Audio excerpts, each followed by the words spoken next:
I love this.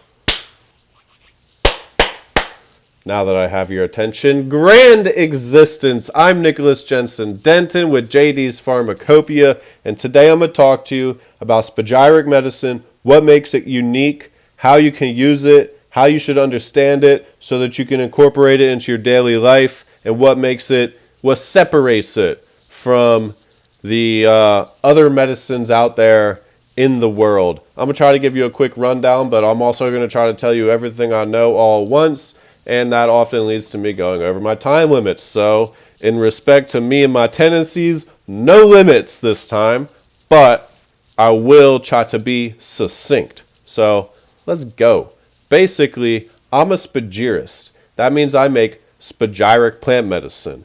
Paracelsus was the creator of Spagyria, the art form which includes preparing Spagyric plant medicines. But in truth, Spagyria is this philosophical framework that can be applied to so many different things.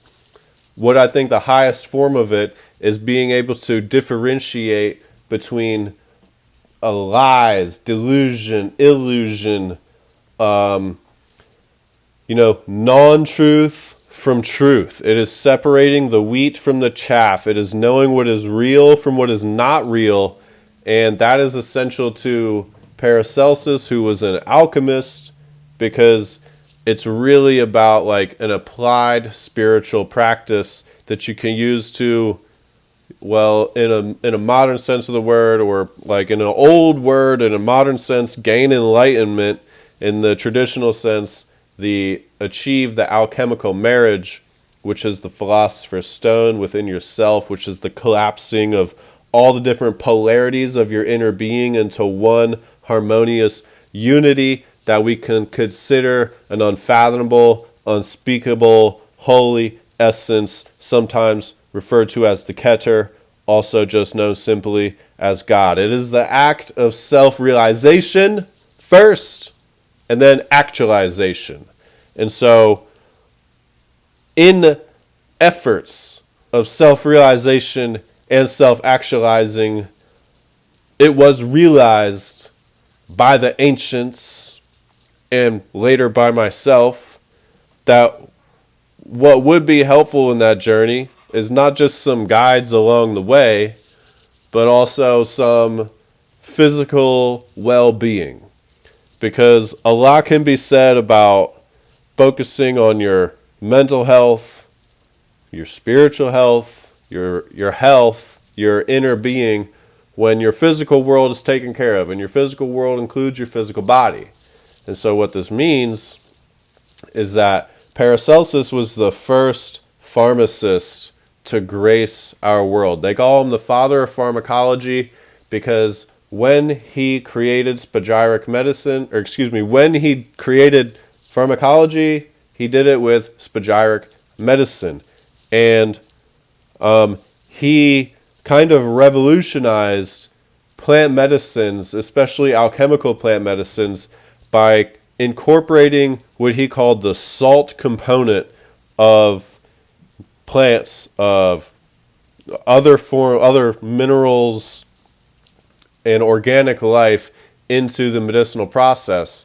And he approached it all from a kind of metaphysical standpoint, and it's kind of been like my route of understanding and part of my personal truth-seeking path to seek out all the things that were ambiguous in this tradition, because it's easy to see the truth in it if you're looking for the truth in things, but it's very difficult to convey those truths when they're painted in allegory and metaphor that is archaic. And so I was trying to find the truth and then put it in a way that like my friends and family could understand, and even more broadly, like the scientific culture maybe, or just like literally as many people as would possibly listen to me. So right now you're experiencing that endeavor, that quest of mine to translate the knowledge of the ages, which I believe Paracelsus had a large chunk of, if not a lot, like maybe most all of it. Like, dude was light years ahead. He wasn't all the way there. I mean, nobody's all the way there. The path is infinite, and he knew that, and he was on the path. And so I'm trying to get on the path and quicken the journey, just because it's an exciting journey. And for a long time, I was not on the journey. At any rate, I'm digressing. Look, Spagyric medicine. When I figured out what made it unique, it was something that we kind of already knew, but it wasn't put into a way that framed it all in a logical understanding. And there's kind of all these disparate parts around alchemy. Like, it took me personally a long time to get to alchemy to even take it seriously, because there's so much taboo around that word. And you can read about the Vedas, you can read about the Mesopotamians, the Chaldeans, you can read about the Egyptians, all this ancient knowledge, and you can see the beauty in it. But by the time you get to European alchemy, it's like, okay, these guys were making gold out of lead and looking for the philosopher's stone. Like, what's this stuff all about? Well, I'm going to tell you what it's about. In the simplest terms possible, because it can get kind of elaborate when you start talking about infinite spiritual realities. And so I'm just going to try to stick to the chemistry, because I'm an alumni from Northern Michigan University who studied medicinal plant chemistry, try to understand this stuff a little bit better. So I'm going to try to stick to the chemistry, because that is a pretty global metaphor that a lot of people understand. And if you don't understand chemistry, that's fine. It's not going to be an intense lesson.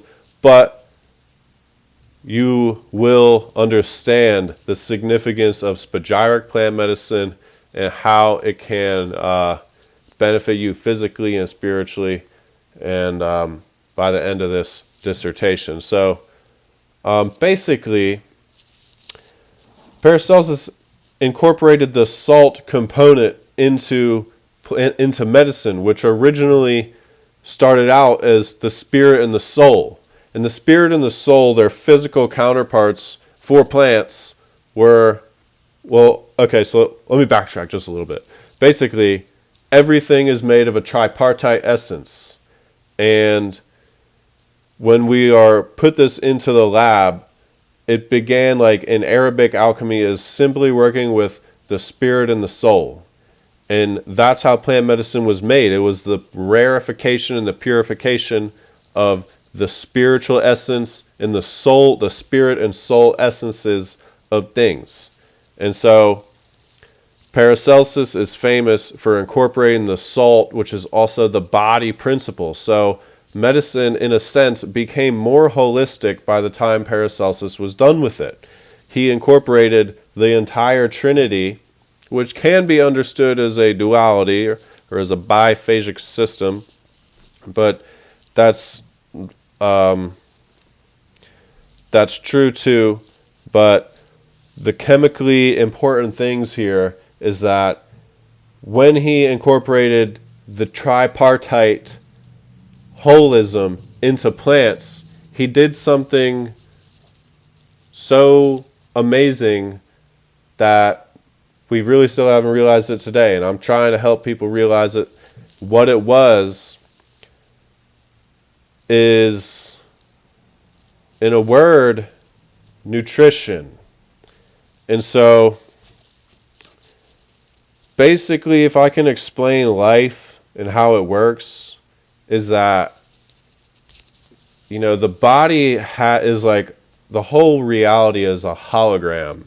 That means that every part of the universe contains the entire essence of the universe. And this is like what's known as the quantum network. Every cubic centimeter of vacuum has more information than the entire physical universe's compiled information. And so every part about the universe is contained in every tiniest part of the universe. Paracelsus knew this, and he explained it in a great axiom, basically saying everything is everything. The all is contained within the all. On the nature of things or something, I'll have to find the exact source for you later, but he said it, and they've been saying it for a long time, and you can expect these perennial philosophers of the alchemists to say this kind of stuff. But basically, like you can more, I realize that's a hard thing to kind of conceptualize, but think about it like this, like your body has all this DNA, and the DNA in your brain is the same DNA as in your foot, is in your fingers, is like the same DNA that makes up your colons, the same DNA that makes up your heart. The only difference is like the whole recipe is there to make. I could take like a prick of my finger and I could create a perfect replica clone of me. The only difference between the DNA here and the DNA in my knee is the fact that there's only a certain aspect of it expressed. And so our body like is a great example of the holographic principle which the universe is. It's a great informational foundation which comprises everything in reality. Like they say, the reality is information at its source. That's what the physicists are saying, the fathers of quantum mechanics. And so what we have inside of our body is all the instructions on how to completely recreate our bodies. And there are just certain things that are required by the DNA, by this system, to allow it to do that to perfection and infinitely, eternally into the now, into the future. And so what that is really is what scientists or nutritionists or doctors or the establishment has come to call primary metabolites. These are things, primary metabolites are elements and molecules that your body, that your DNA, that your personal blueprint, the human genome does not have the ability to produce on its own. Okay? These are, there's a small list, and I've been trying to actually put together the list because it's like carbs, it's amino acids, it's a couple different vitamins, it is really macronutrients and micronutrients, which are minerals. Okay? They are salts.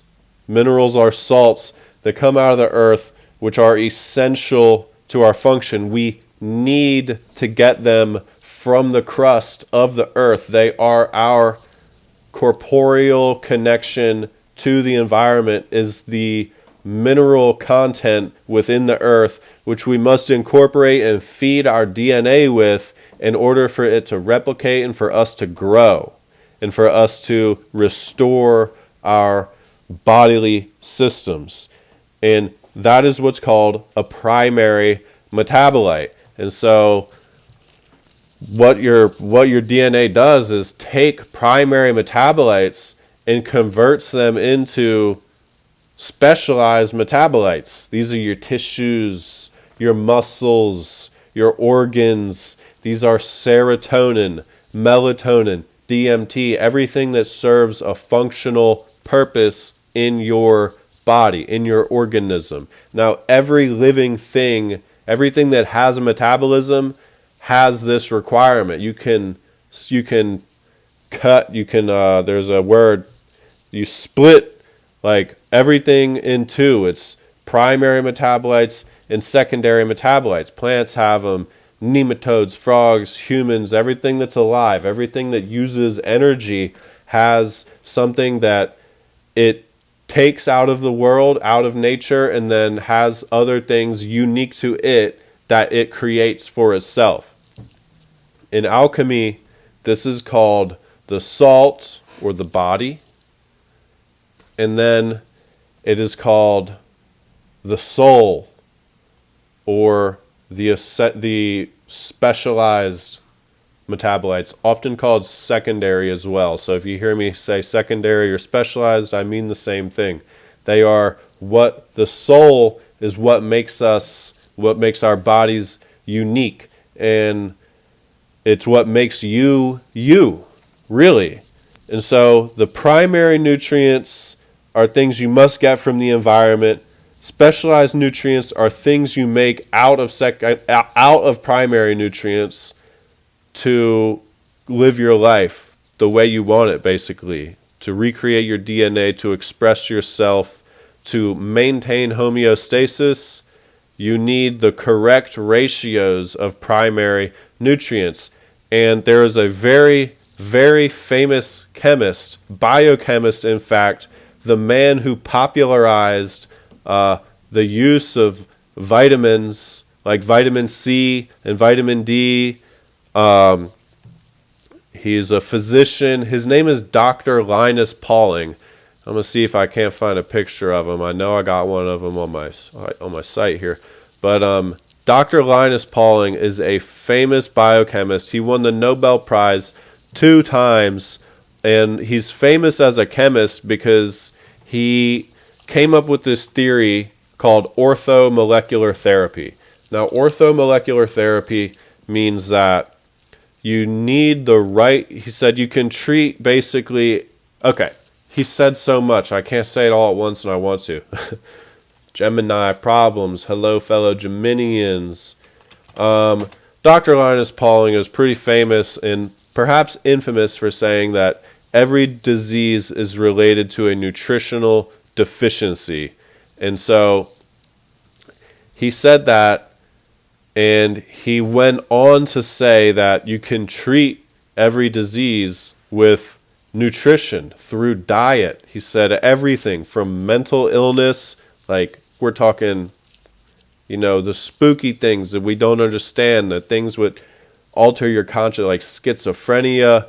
We're talking about bipolar disorder, depression, anxiety, mental health and wellness, all the way down to the common cold, to cancers, to everything. Like every disease is connected to a mineral deficiency. Now, it's another way of saying every disease is connected to a primary metabolic deficiency, a primary metabolite deficiency. And that means that you're not getting enough of the essential nutrients from the environment to feed your system the right fuels that it needs to carry on its normal functioning processes, things that are essential to its form and function. Now, he created orthomolecular therapy, which is a play on chemical vernacular that means the right molecules. He said you need the right molecules in the right amounts. And what he's talking about, really, like there's a list. That list I was talking about earlier with amino acids, vitamins, minerals. There's a list, and we can boil it down to I will boil it down. Mark my words. I'll get the list for you.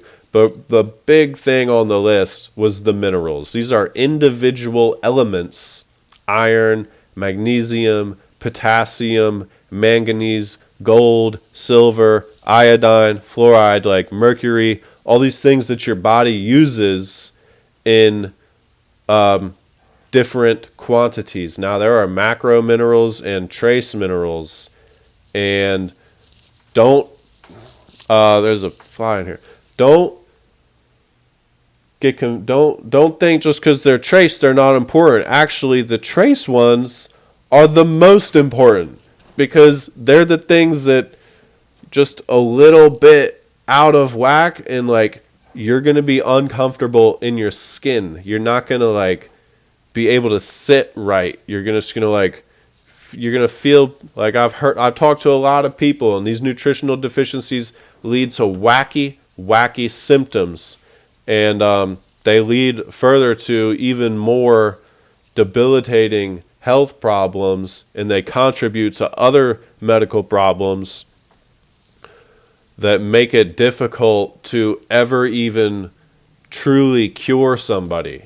And so that's also kind of what this is about, because we know now with medical advancements and scientific advancements that there are certain things that can't be cured simply through getting the right nutrients. Like we've got many genetic disorders that get passed down. We've got autoimmune conditions that It's not something you can catch. It's not something that's a result of you not eating right, but it's like a fact, a long litany that is a long litany of things which are an artifact of our, our way of life, our society, our, things that our ancestors did like 300 years ago. So really nothing's black and white. There's always exceptions to every rule ever. And one of these, but for the most part, I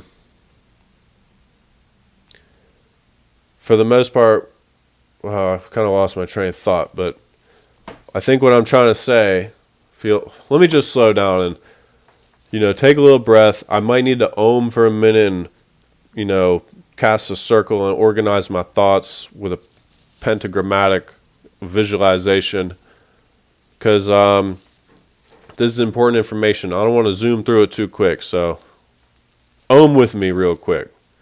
We all need it, always.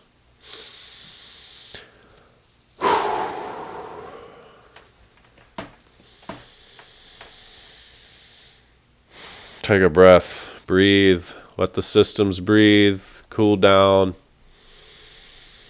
massage the internal nervous system.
Amen, amen.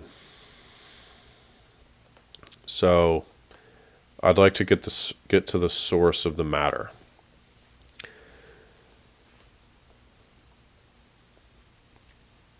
Spagyrics help you treat overwhelmingly the source of the problem and emphatically, empirically, the symptom of the problem. It has been suggested by multitudinous entities who have impacted our world for the better through time immemorial that the source of the problem, of many health problems, is what we intake, what we perceive through our senses and run through our systems.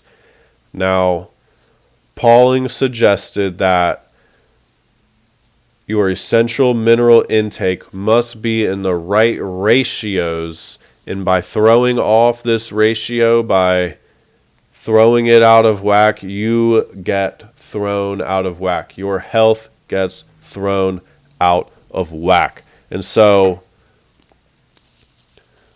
what Paracelsus did when he created Spagyric medicine, actually first, Pauling knew, and we knew, like Congress, the establishment knew, as early as the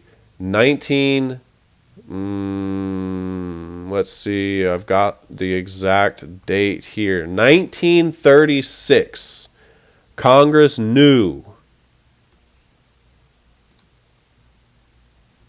Yeah, Congress knew 74th Congress, second session, Senate document number 264. This is from 1936, almost 100 years ago, that laboratory tests have proven that the fruits, the vegetables, the grains, and even the milk and the meats of today are not what they were a few generations ago.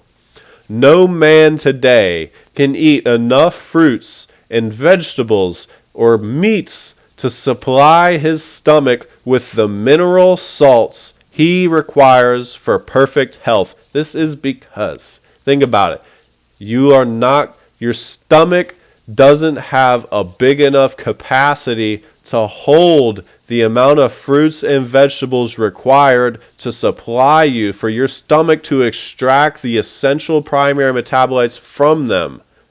And because of that, first world nations now suffer from nutritional deficiencies in macronutrients. There is another thing going on.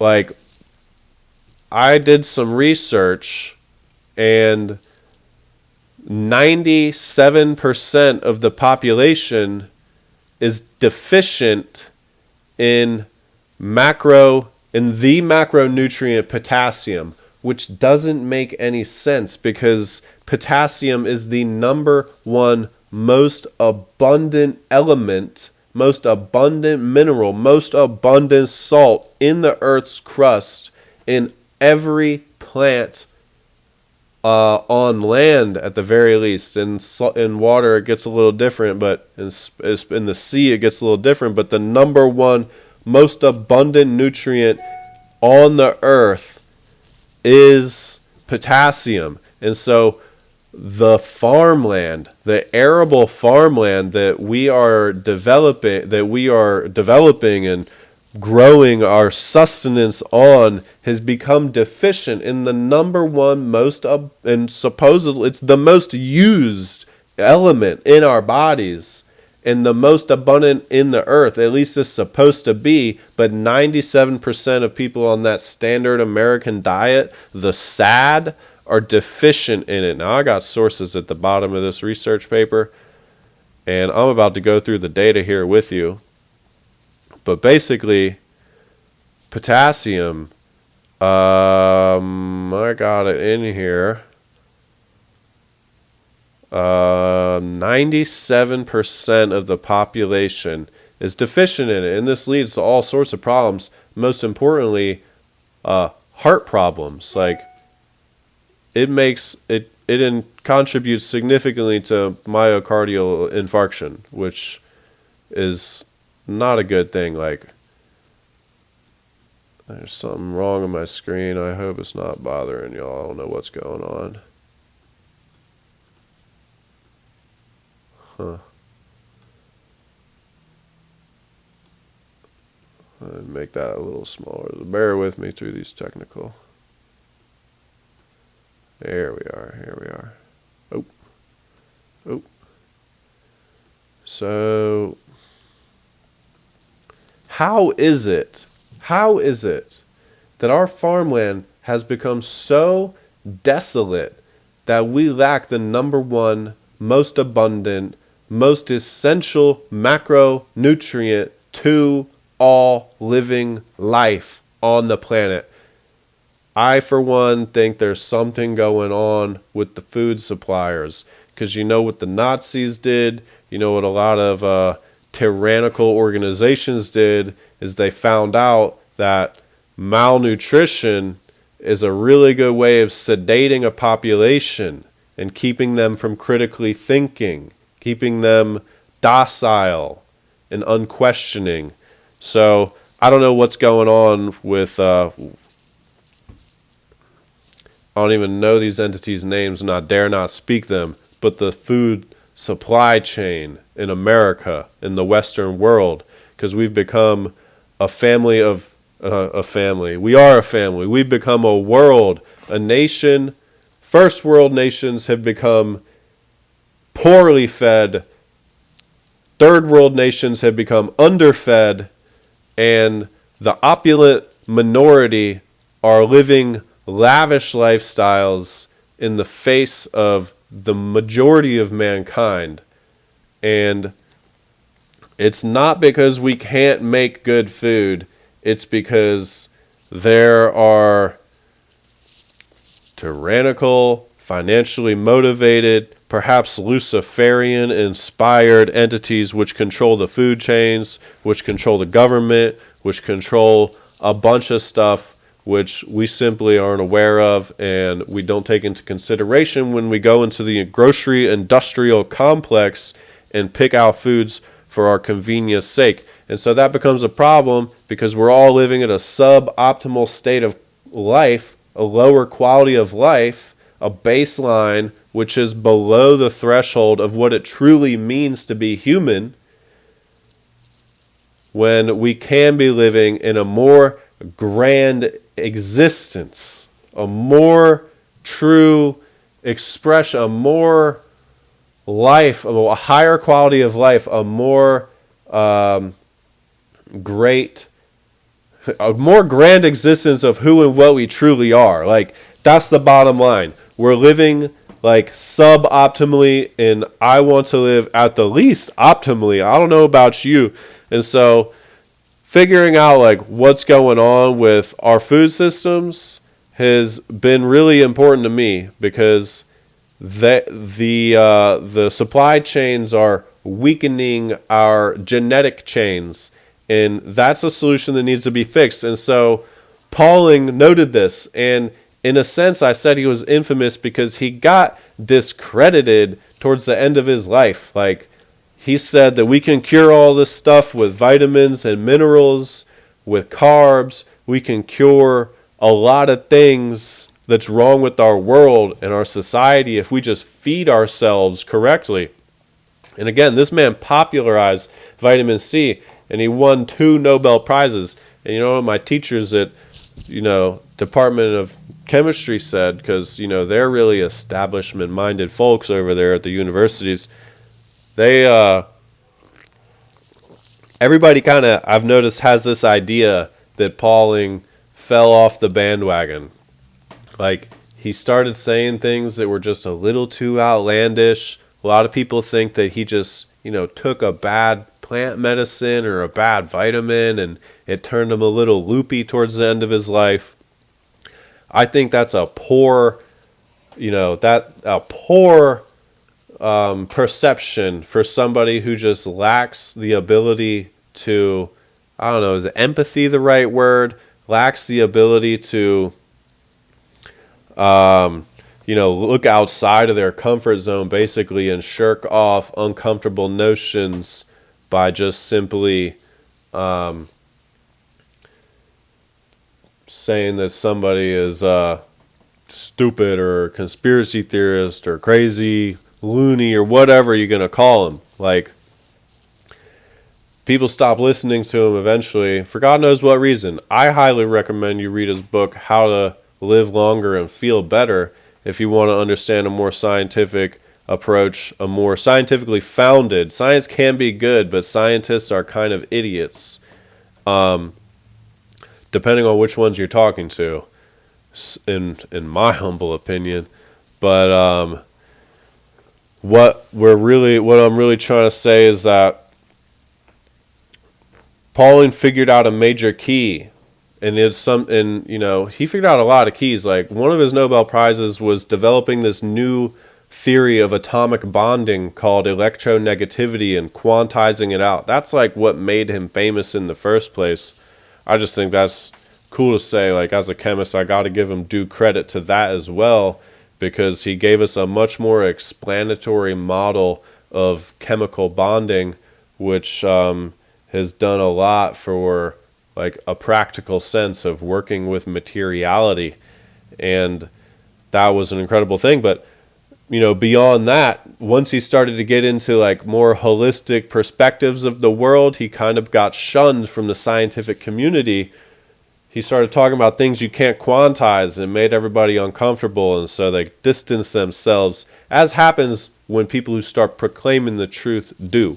And so he only was reiterating something that Paracelsus said a long time ago in more cryptic means, and that was that the salt constituent is the foundation of life, the saving, the salvation that we needed to move towards a greater state of consciousness.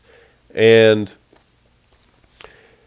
this is what Spagyrics do, okay? So it's known within the Spagyric community that there's something about Spagyrics that makes them unique. Like, they say that the salt potentiates the medicine, it actuates the medicine, and there is credence to this, which I will touch on. But I think that one of the main takeaways that we need to realize from Spagyric medicine is that it has within it the essential elements for life. It has the building blocks of life that our DNA absolutely requires in order to function properly. Now, I've got the evidence right here. Thankfully, I was taught how to use instruments which have within them the capacity to look at and measure individual individual elements. And what I did was I created a Spagyric out of Thuja occidentalis, which is the cedar tree named by Linnaeus, Carl Linnaeus, as the tree of life, arbor vitae.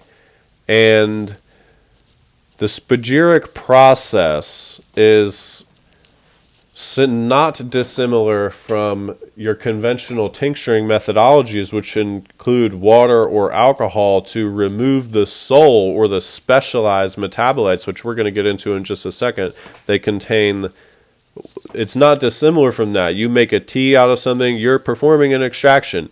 If you macerate something in alcohol, that's an extraction of the sole constituent of the plant to isolate the specialized secondary metabolites, the things that have medicinal actions, pharmacological actions, unique actions within you. But what the conventional means, or just the non-Spagyric means, have lacked was the Spagyric essence, which is the calcination of the plant material, the breaking down of every stubbornly volatile. I say stubbornly because volatile definition is something that readily evaporates at room temperature. Something that's stubbornly volatile is something that takes a little bit of encouragement, like boiling or calcining even. And so this is what happens in the Spagyric: is you calcine, which means to light on fire and burn until the ash turns white, snow white. And the seven dwarves, that's another astrotheological allegory I wish we could get into, but I don't have the time. Man, if only we had the key, we could unlock the great wisdom of everything we've ever been told. But I digress. The calcination takes place upon the body of the plant, burning away everything which will not vaporize into the atmosphere. This leaves behind individual elemental constituents, aka the minerals, the salts, magnesium, potassium, iron, manganese, fluoride, like all the metals is what they call them in chemistry. And so these metals are the building blocks of organic life. And when you take a Spagyric, what you're going to get is an entourage of metals, which are minerals, which are salts, which are nutritional components in your dose, in your medicine, that are not typically present in, well, they are present, but at very low quantities. As you can see here, the control that was tested was something that was extracted the traditional way, like in a tea or in an alcohol extract. Specifically here, a 95% ethanolic extract of Thuja occidentalis leaf material was performed, and then the element potassium was quantized just under 500 ppm in the tincture. And then the spagyric was created through the calcination and the incorporation of the white ash component through with other purification processes that are necessary to get it into a more bioavailable isolated form. Hold on one sec.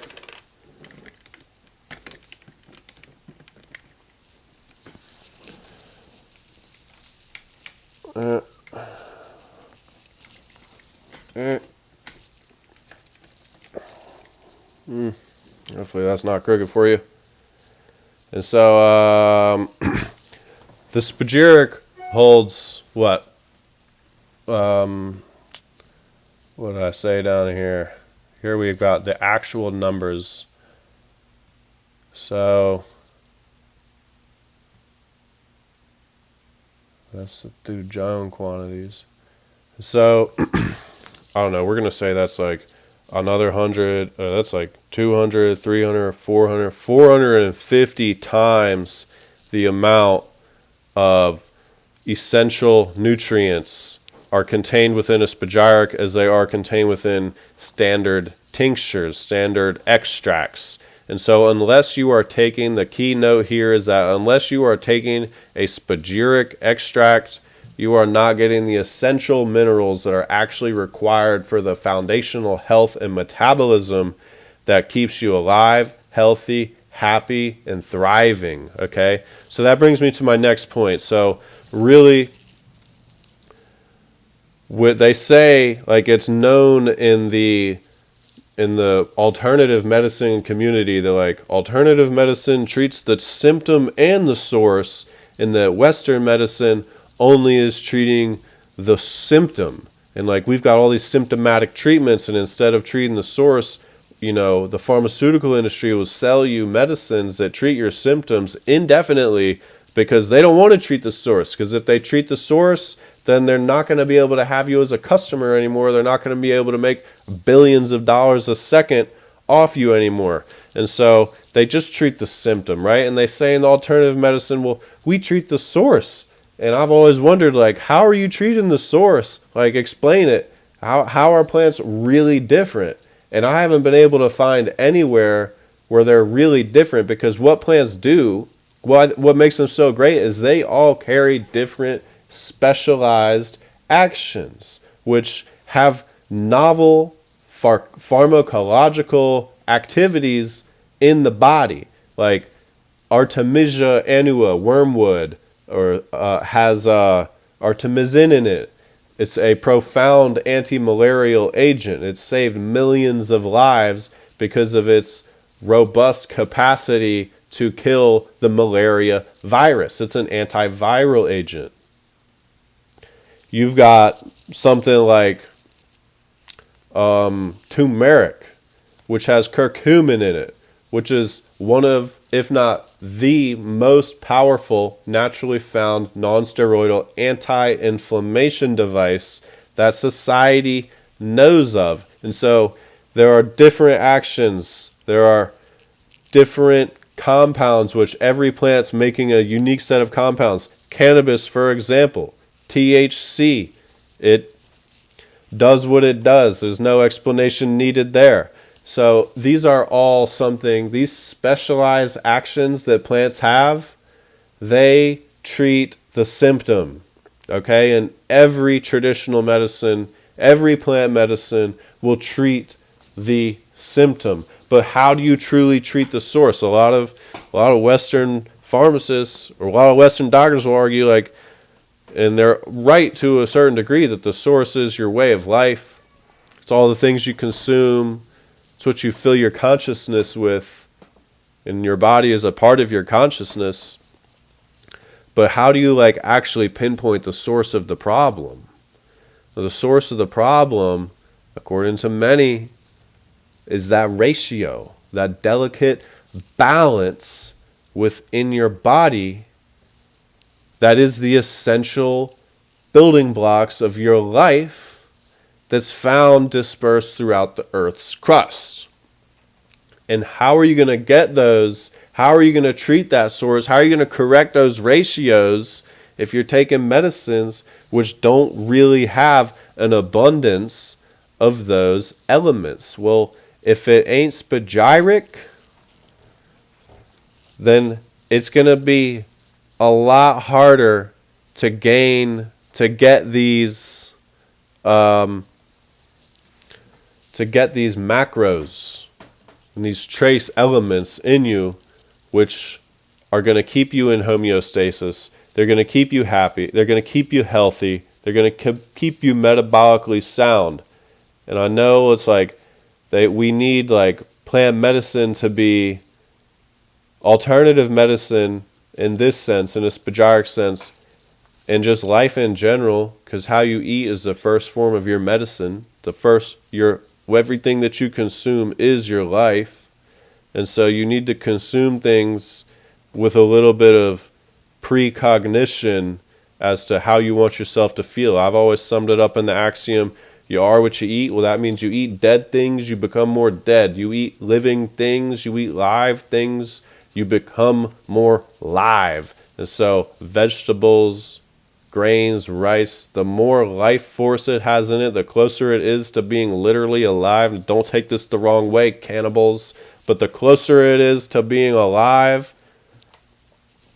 the better it is going to be for your body. Because what you really want is electrons. And by the time something's dead and bloody, it's got free radicals in it. And free radicals are like things that steal energy from your body. So you want something which is potent with energy. And it's the electron, which is the energy. And it's the electron which is carried in living fruits, vegetables. Water is actually your number one macronutrient. I promise. I've been saying this for years, but I promise Water 101 Masterclass is coming. But all in all, what a spagyric will do is it will treat the symptom with its specialized action. And because it's unique, thanks to Paracelsus, we have the essential salt constituent, which is the genetic food, which is going to perpetuate your life. If you believe in Jesus Christ eternally, indefinitely, if you believe that we were made to be living forever, you might just be alive forever if you keep eating right. I, for one, think you can probably live off of spagyrics if you really wanted to. You get emotionally starved every now and then, but nutritionally, you will be satiated. I can guarantee it based off the research that's coming through. Now, I'd like to take a moment to talk more about the unique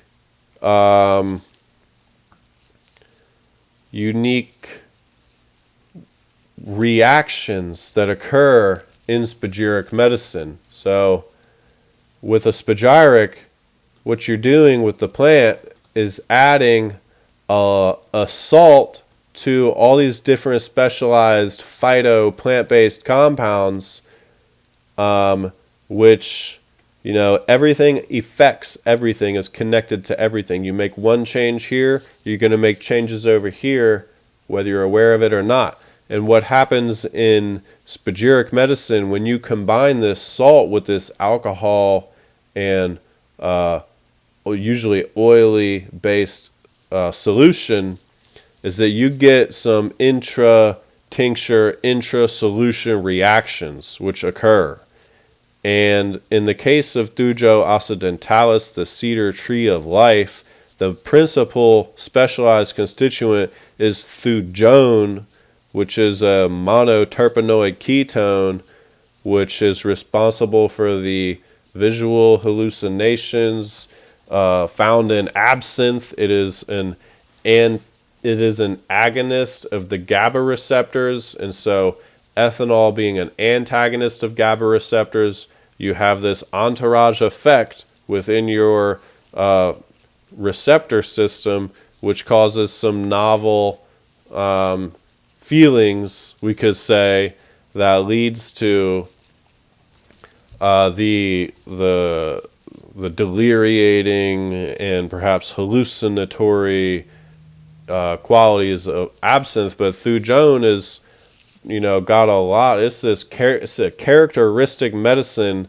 of. Sorry, I'm just checking my time here. We're on 49 minutes, so it's a characteristic medicine, which all good medicine is either a medicine or it's a poison, and it depends on your dosage. That's another Paracelsian axiom that we've come to know and love. And what thujone does is it's anti-cancer. It's possibly it is deliriating. It's possibly hallucinatory. It has a lot of other fine actions in it that escape me right now. Go to my website right here, and you can read the whole breakdown on it. But when you combine salts into something that contains a lot of a lot of different compounds, specifically plant compounds, you get all these intertincture reactions, and so the final product that comes out of a spagyric is going to have an altered chemical profile than what is in your non-spagyric medicines. And so in this instance, we had about half the amount of thujone present in a spagyric than we did in the control. And this was just one compound. Plants are complex mixtures of elements and compounds which can have a range of pharmacological and phenomenological actions upon your body. And so if you're going to alter the chemical profile of a solution, you're going to alter the pharmacological bioactive profile of the solution. So this means that not all plant medicines were made the same. This obviously, nothing is the same as anything. And so and there are other things that occur at the same time, like the power of hydrogen, which hydrogen is the most abundant element in the universe. It alters significantly. It's enhanced in the spagyric treatment, in the spagyric tincture. The hydrogen quantity is significantly increased. And this is important because your body's an alkaline environment. You need hydrogen. And this has other changes. This has pharmacological implications. This has chemical implications for the tincture. It reduces surface tension. It could protonate or deprotonate different compounds based on their chemical characteristics and their chemical makeup. It can cause alterations. This is why I measured different concentrations of thujone in the spagyric over the control, because there were some reactions that caused the thujone probably to change its conformation, probably to maybe even, let's see if I don't have a picture of the structure of thujone here, but it's a cyclic, so it's a ring, and it might just, open the ring and unfold itself. Like, it changes the structure. You change one tiny thing about a compound, and it'll change everything about what it's doing. And so it's important to know that at the very least we can say, elucidating structure is a whole other science than just quantizing. But at the very least we can say empirically that the ratios in spagyric medicines are going to be altered somehow. And you should just take them with, use them with that awareness that it's a new substance, that it's something that's probably never been created before.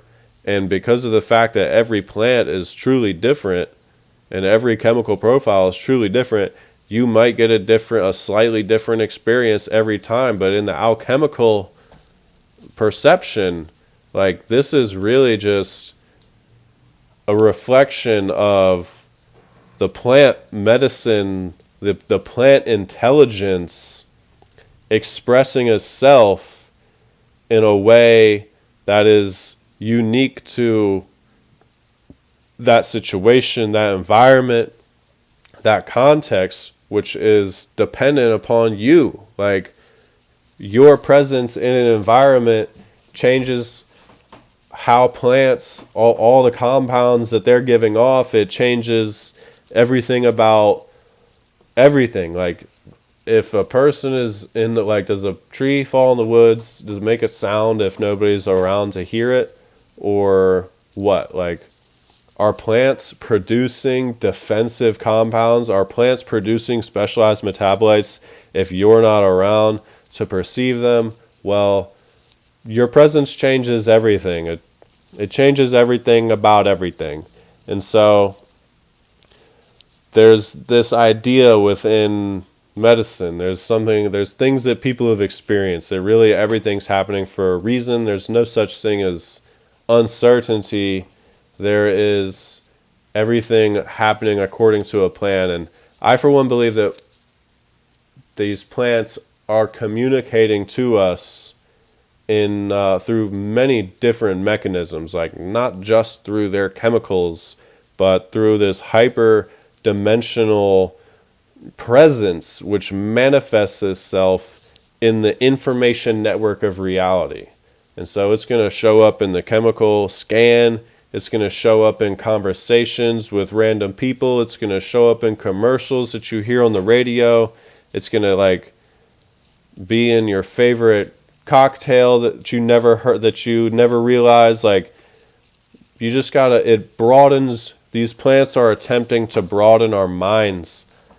That's really their true purpose. That's really the essence of alchemical medicine. That's really the essence of shamanism, period. And what I said at the beginning is how I'll finish this whole thing up. Like, if we want to listen to what they call the green language, the language of the birds, the language of nature, and the wisdom of the Creator, then it's going to be easier if we're, like, comfortable in our own bodies. And that's the purpose of this plant medicine, is to get us comfortable to the point where we can at least relax. Because when we relax, we become receptive. We become open to intuition. We become harmonious with our environment. And then mystical things start to happen that broaden our view of reality. And when we broaden our view of reality, we get a more true perspective on reality. And if we don't have a correct perspective on reality, then we're going to, like, keep interacting with reality in ways which produce results which are not conducive to our experience or our presence in it. And then we're going to try to fix these problems, trying to fix them from the same place where we're constantly making the problems. And that's just not a good way to live. And I, for one, think that there are forces at play in the world that, like, want us to think of the world in a specific way so that we can't solve certain problems, so that third-party entities and intercessory forces can continue to profit off of our misfortune, off of our ignorance, off of our sickness. And I, for one, think this mother-flippin' tyranny has to end. And with that being said, that's why Spagyric medicine is significant. That's why it's unique. That's how it can benefit your life, and that's how it can benefit our world, because we're really out here to manifest heaven on earth and stop all the needless death, the fear-mongering, the, like, slavery that's happening in the world on so many different levels. But you cannot do that. You can only enlighten the world to the level of which you've been enlightened. You can only heal to the level you've been healed. You can only change to the level that you've been changed. And so Spagyrics is the art of changing yourself, of guiding yourself towards higher principles, higher ideals, better health, better mental wellness, better wellness, better holistic experience overall. And I hope that wasn't too much. Just kidding. I don't care if it was. I'm glad I got it all out. If you're still here At the 59-minute mark, leave a comment in the section below. Tell me you made it. Thank you. Bless your heart for being here. If you have any more questions, please let me know. I'll be here to do this again and again and again, and I ain't leaving until we've got world enlightenment on our hands and we've got a higher quality of living for all. So again, thank you very much. I'm JD, Nicholas Jensen Denton. Thank you for listening to the dissertation. Have a grand existence.